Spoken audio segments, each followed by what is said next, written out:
शब नहीं किंतु शब सत्कार पई चली कोकेई बंधा। शब नहीं किंतु शुभुछि राम नाम सत्य है, हरि नाम सत्य है। शब नहीं किंतु कोकेई पाखरे बसी कांदुछंती परिवार लोके। मिछ कोकेई मिछ शब किंतु सतरे चली शुद्धिक्रिया आउ ताहा पुणी हिंदू रीतिनीति अनुसार।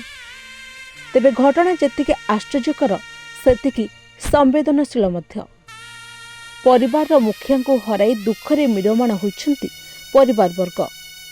तेबे शब सत्कार पाई कोकेईरे बंधा होइथिबा शब वास्तव में शब नथिला, से थिला शबर प्रतिछवि तथा नड़ारे तैयारी कुश पुतलिका।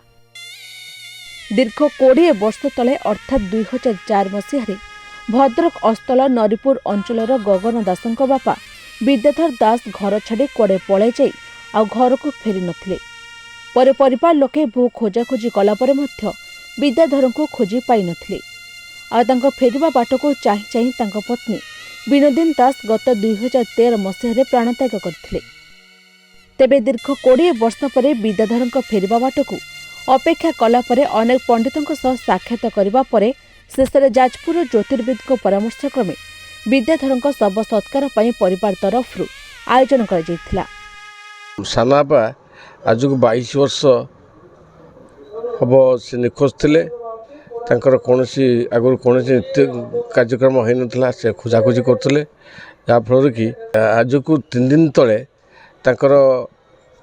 शव सत्कार गोटे कुशपुत्रिका करी शव सत्कार कले। जमी आम नीति करा जाए हिंदू नीति अनुसार कार्यक्रम चली। 2004 निखोज होती दीर्घ 20 वर्ष बीतीगला। बापा बहुत भल लोक थे कि ब्रांड कुआडे चल जाते पर्यंत अपेक्षा करके पुणी शव सत्कार कराला 25 तारिख रे। साही पड़ोसा सह परिवार वर्ग उपस्थित कोकेईरे कुटरे कुश पुतलिका तैयारी करी राम नाम सत्य है, हरि नाम सत्य है और हरिबोल पकई स्थानीय गांधी पड़िया स्थित श्मशान को नहीं हिंदू रीतिनीति अनुसार शव सत्कार